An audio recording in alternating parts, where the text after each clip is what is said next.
Awesome, everybody. We have Dr. Jack Lloyd with us today. Finally got those technology issues straightened out. So thank you guys for bearing with us. I'd like to welcome you guys all to the 5th NNP Symposium. We're super excited to be able to offer this to you guys for free. And that's all because of the Eric P. Newman Numismatic Education Society. So we want to thank them for allowing this to happen. So it's really a cool thing for you guys to be able to join for free. And yeah, so I'll go over a housekeeping item before we introduce the speaker. There's a Q&A button down at the bottom of your screen. So if you guys have questions throughout the presentation, just pop them in there and we'll do a Q&A time at the end with Mr. Lloyd. So definitely do that as you have questions throughout the presentation. I will go ahead and introduce the speaker of the hour. We have with us Dr. Jack Lloyd. He will be talking about the comments on British die numbering 1863 to 1879. So Jack, I will have you unmute yourself, turn your video on if you're able to. I'd like to welcome everybody in that is joining us. I'm going to be talking about the British die numbering from 1863 to 1879. I'm going to initially go over the basic scheme of the die numbering. I'm going to talk about some specific cases where the die numbers are significant at identifying issues and allowing us to make some progress. And then I'm on some generalized comments. The die numbering actually started, going to the next slide.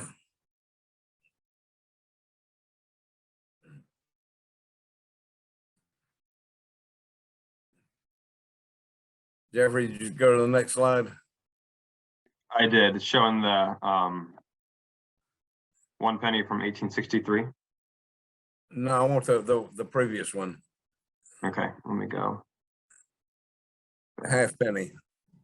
There we go. There we go. Now, you'll note this is a half penny from 1862. And if you look at the lighthouse, you'll see down at the bottom left next to the lighthouse is the letter A. Well, that is an initial letter starting the die number series, if you will. In the first instance, it's not a number, it's a letter. And it's kind of strange because the die letter A is on the reverse type G, which was the type that continued on for many years. Also used were die letters B and C, which were on respectively reverse E and F, both of which were phased out in 1862. I presume there is some logic behind using three different reverse types, but the logic, quite frankly, escapes me. Now, these are fairly rare pieces. The bronze coinage of Great Britain, Michael Freeman lists them with the letter A is reverse, rarity of 17.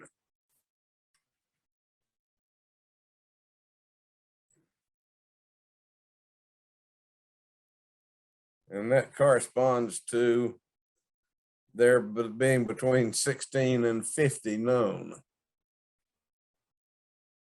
The down letter E is rarity 18, which corresponds to 6 to 15 known. And die letter C is a rarity 19, which is 2 to 5 known. So these are all very scarce pieces. You'll note that it's fairly worn. Now, if you go on to the next piece, and this shows the die numbering on the penny in 1863. It's the first of the numbering. It's not real clear, but if you look down below the center of the date between the 8 and 6, you'll see a small 3. This illustration is courtesy of Noonan's in London.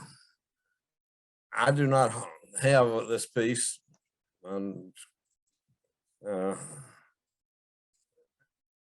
Somewhat strange series in that, unlike the halfpenny, all of these nice numbers are put on the reverse type G. The numbers used are 2, 3, and 4. Do not know what happened to die number 1.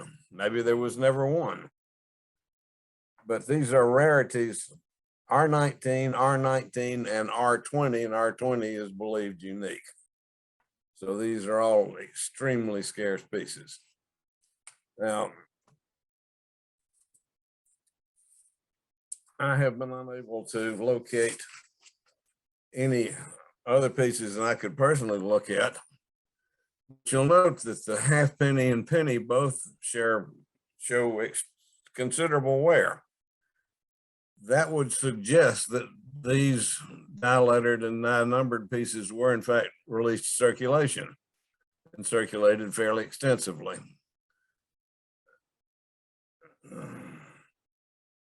There are 2 pieces in the British Museum that Peck in his copper, tin, and bronze coins in the British Museum lists as being in the British Museum. And I had sent them an email asking if they would look and see what the wear status were on those pieces. Unfortunately, I did not receive an answer. Curious that these were released to circulation. One almost wonders if they were perhaps used as pocket pieces to simulate wear, to evaluate how the individual die number pieces wore through circulation, but that's purely speculation on my part. Now let's move forward. Starting in 1864, die numbering was put on the silver coinage. 6pence, shillings, and florins. Half crowns and crowns were not struck, and presumably the 3pence was judged too small to bother with. Illustrated here is the die number position above the date for an 1877 shilling. This die number is 19. The 6pence die numbering is the same sort of location on the 6pence, just right above the date. I'll be showing the position on the florin shortly.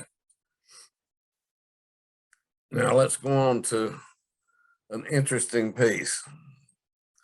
This is an 1874 overdate. Now you'd say overdate on Roman numeral date? Well, yes. In this case, the V, converting this to a 4, was superimposed over II for the 3. And you'll note on this, above the right edge of the last digit a dot and some marking at the base of that. That's the residual of the third I for the 3. This overdate is found on die numbers 29 and 30. Now, die number 1873, there are 283 different die numbers. So a die number of 29 or 30 would have been in service somewhere in the neighborhood of February of 1873. One would not expect those numbers to still be around and usable to be converted to an overdate. So presumably what happened is that unused 1873 dies that had not been die numbered at that point were converted to the overdate at the point where dies number 29 and 30 were being brought into use in 1874. That would serves to indicate that the die numbering was done individually, which we pretty much expected, and was done probably fairly late in the die forming process. Now let's go on to the next slide. This is in 1874, where the evidence of the overdate is not present. Now, when we go to the die number position, you'll see that it's die number 30. This particular one is the visible overdate. And you'll note the die 30 positioning and the WW die engraver initials position.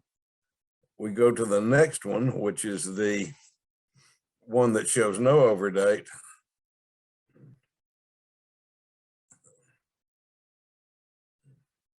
And you'll see it also is 30. WW same position. And from the fact that these positions are all identical and these are all hand inserted into the die, rather clearly die number 30 is the overdate, whether it shows up or not. And from this, one understands why die 30 overdate is regarded as the scarcer of the two between die numbers 29 and 30. 30 is probably just as common as 29 if you make allowances for the fact that the die has been polished sometime in its use, and the overdate is can no longer be identified. Now we have another issue that I'd like to talk about with a sixpence. This is an error that is fairly well known, the Britannia error, where B is replaced by D in Britannia. This was struck in 1878, and remember, mint workers are people who make things for a living. They're common workers. And we don't think of them as being bureaucrats, but they are government employees. And like any good bureaucrat, they don't like to admit that they have made mistakes. So what happened with these is that in 1878, the British took over the government of Cyprus. And as part of that process, they were sending out British money be circulated on the island. So the sixpence was sent out to circulate as a 4.5 piaster on Cyprus. And the whole lot of the Britannias were hacked off and shipped away, so that hopefully the people in Britain would not realize that the mint had made a mistake. Well, once they were in Cyprus, they just circulated there and were brought back occasionally to England, but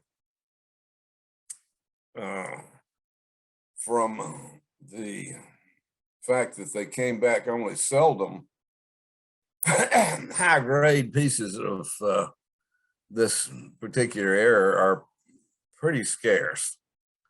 This one is maybe better than average. If we go on and look at the reverse, we'll see that the reverse is die number 6. Now, this die number occurs also with a correct obverse, and the correct obverse numbers are pretty common. So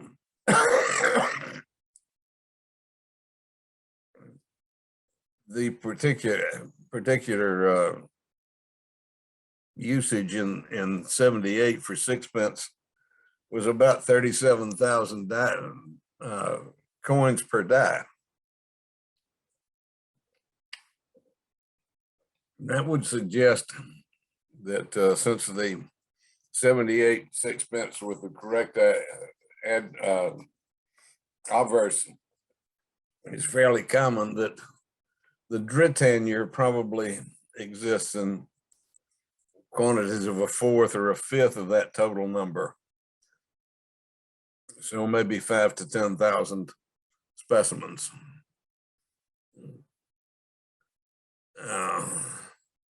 Let's move forward and look at some details on the sixpence. Here I have listed the date, the number of dies that have been identified, and the average mintage from those dies. This is taken from every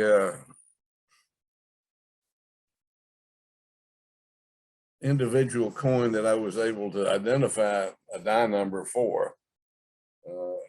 My search has mostly been on eBay, but with everything I would see at coin shows as well. Now, the first place that I've run into indications of the die numbers that were used is from Peter Davies, British silver coin since 1816. It's the only other place I've seen where the die numbers are given. The numbers here correspond to Davies numbers, except where I have seen higher numbers. And you'll notice that there's a fair variety of a number of coins struck from each die, as judged from the die numbers, and not any great correlation between the number of dies used and the average per die. And we move on to the shillings, somewhat same. Now, I'll give you an idea. It's not on the slide, but let me read some things to you. This is the same information: date, die number, and number per item. But for example, in 1864, I have seen 81% of the numbered dies. In 1869, I've seen all 15. 1870, I've seen all 20. So in most of these cases, high percentage have been seen. On the florins, you'll notice the florin position, as it is below the bust, is hard to read. unless you actually have the coin with you. And because it can get merged into the bust or into the treasure around the coin, it's frequently hard to read in even the best of circumstances. So I have seen lower percentages of these. I find them very difficult to identify online. And my methodology is such that if I cannot read it myself, I do not trust somebody telling me what they think it is. I've seen too many cases where you can't figure it out. Now, you'll note 1879, I do not give a number of dies. The reason being, I do not know what die numbers were used. I have yet to see the first one. They are known to be fairly scarce. Any of you that have a 79, I would appreciate the information about that particular die number. If you go on to the next slide, I want to talk a little bit about the gold. Now, this particular was a sovereign. The picture is courtesy of American Numismatic Society. It does not show the die number positioning very clearly, but if you look at the very base, you'll see there's a rose and a spray. Then above that is the die number position, which you can just barely make out. And above that is the tie of the wreath. So the die number position is between the rose and the wreath tie. The half sovereign is a somewhat similar position. Now, moving on to the next slide. I have some issues I'd like to talk about.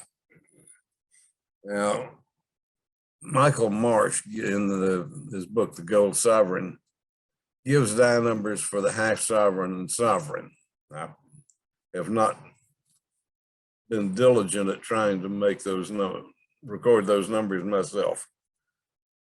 But he observes 3, 5, 8 different die numbers in 1879. But that's on a total mintage of only 35,000. That's a clear mismatch. So any one of those dies would have sufficed for striking that kind of a mintage. Makes it curious, and I'll come back to that in a minute.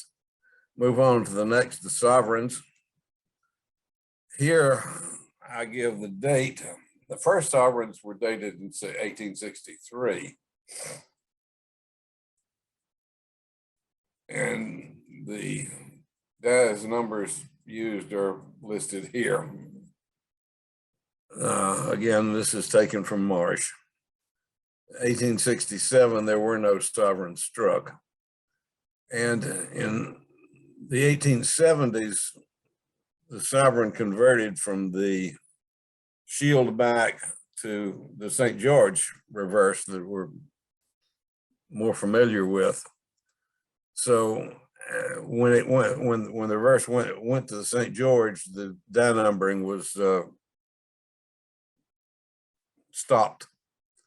Therefore, the latest die numbers in 1874. On the half sovereign, it continues to the 1880.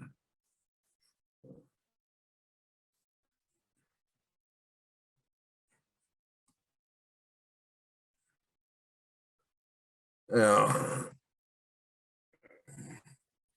I'd like to comment a little bit on that. You'll note, and I've not seen this in print, but you'll note that the die numbering on the silver occurs in the on the side with the date. The die numbers on the gold, the half sovereign and the sovereign, occurs on the side away from the date. So that a die number used for the gold could be used for many different years. I have not seen this anybody's attempt to study, but I think would recommend it to see if for example, die number 1 is used in 1863, 4, 5, 6, and so forth, rather than just in the 1 year. Now, it's fairly well known that when one tries to find documentation on the die number process in the Royal Mint Archives, that the information doesn't appear to be there. That's a little curious because, again, like any other bureaucrat, you tend to document everything, which suggests there's something about the die numbering process that perhaps was more sensitive, than they did not want information available for it. Tied with the die numbering on the gold, I speculate that perhaps the die numbering on the gold was used for some internal process to detect or eliminate fraud, or detect or eliminate counterfeiting. That is purely speculation on my part, but it seems reasonable that some such might be at the basis of why the die numbering there was used. In which case, the die numbering on the silver might just be a smokescreen to obscure the fact that they were really interested in the gold. That's about all I have to say. I'd be interested in any questions that you have. Anybody would like to get up with me to compare notes about the die numbers that you've identified, I'd be very interested in working with you.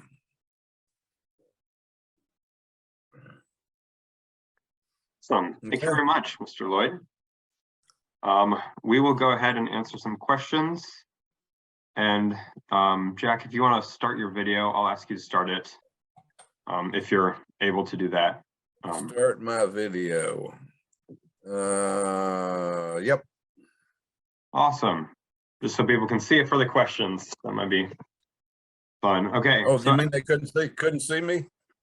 No, and I was showing my screen, so that was the biggest part. Anyways, on their screen. But for the questions, it'll be good. So anybody, if you guys have questions, drop them in the Q&A, and I will ask those now. We have one here. Were these die numbered pieces tests, or were they meant for circulation? Which ones are we talking about? Question does not specify, so. I would assume that these, certainly all the silver and gold were intended to be standard circulation pieces. The usage on the bronze, I've tried to think about why they might have done that. When you think of the variations in material used in making the planchets, there were variations that were used, especially in the 1860s, but 3 numbers or 3 letters does not suffice to give you a very close measure of the changes that were being examined. So I would have to say that it's pretty speculative, not any obvious reason for doing it. Okay. Someone asks, what got you interested in this series or in this topic? Anything that where it looks like there's something to be learned where there isn't much information excites my curiosity. The fact that there is so little known piques it considerably. Yeah, that's cool. It's always fun to be able to learn about something and figure it out when there's not much known. So that's pretty cool. We have another question. With the sovereigns, have you reviewed the Bentley collection? That was an attempt to obtain one of each die number. I wasn't aware of it. If you'd send me the information, I'd be appreciated. Okay. So yeah, if you want to, whoever put that in there, if you want to send a link or anything, I'll get that to Mr. Lloyd. We have another question. Have you seen any die numbers totals in the Florin for NGC, PCGS, or Annex? Do they certify those? No? Yeah, the answer is no. One might have asked, although no one did, why have I not tried to identify the relative rarity of each die number? And the answer is because with my methodology of looking for individual pieces, I might see the same die number piece offered for sale 5 or 6 different times. And I would certainly not wish to count it 5 or 6 times. So my methodology does not allow me to easily determine that sort of accuracy. You looking at the PCGS or other statistics might be interesting, but no, I've not done that. Someone asks, what's your next step in your research? What are you working on now? At this point, I will continue looking for dies in the silver, and probably broaden. I've not done much of anything with the gold, but as I've come to the conclusion that the gold may be where the real interest is, I think I'm going to start looking at it. Of course, part of the reason for looking at the die numbering is to find out which die numbers are rare. And sometimes you happen upon things like the 1874 Florin die 30, where you discover that, well, there's really some interest there of things that weren't obvious. Yeah. Very cool. Another question. Did the Royal Mint keep even rudimentary records about the die numbering system? Apparently not. I have not personally been through the records, so I can't of my own say that it wasn't, but I have discussed this with people that have looked to try and locate such records, and they tell me they haven't been able to find anything. Again, that's one of the reasons that I tend to be suspicious that there's something classified going on. And the only thing I can think of would be associated with gold. Okay. Someone asks, weren't these die numbers also used to predict how long a die would last in an attempt to oversee the effectiveness of the Mint employees? Yeah, that's been speculated as part of the reason. It's also been speculated that some of the die numbering was used associated with changes in for example, the composition of the dies. As you go between one die steel and another die steel, which one lasted longer? It's been speculated that was the case also. However, since we have no idea of correlation, I can't correlate any number to any specific set of die characteristics. So at this point, if that was the intent, it's no longer retrievable. Okay. Kind of going along the same lines as another question. Is it possible that the number is an employee's number, given Britain's need to track individuals' dual effort? I would expect that the mint probably tracked which die was given to which worker. Yeah. Unfortunately, again, that's one of those things that the lack of the documentation makes it difficult for us to try and do anything with at this point. Yeah. It looks like we have one last question in here. So if anyone has any other questions, put them in the chat and we will be sure to ask them. Do you keep screenshots of the coins that you examine? No. I have screenshots of some pieces for documentation for my own purposes, but I started this effort 25 years ago, and at the time, trying to keep screenshots of everything I went that I saw was totally infeasible. Yeah. Another question came in. Have you conducted research at the British National Archives in Kew? I believe it's how that said. I'd like to, but no, I have not. Okay. Awesome. Well, I don't see any other questions here. I see a few comments of people thanking you for the presentation. They found it very interesting. I also did, but we can, I guess, stop because there are no other questions, but I'd just like to thank you, Dr. Lloyd, for giving this talk and volunteering your time for the NMP Symposium. We really appreciate it. Well, thank you. Yeah, and we hope everybody watching, all the attendees, are able to tune into other NNP Symposium presentations happening today, tomorrow, and on Saturday. So definitely tune into some more. We have a lot of really interesting topics like this one coming up all throughout the weekend. So we hope you guys have a great rest of your day. Goodbye. Yep. Goodbye.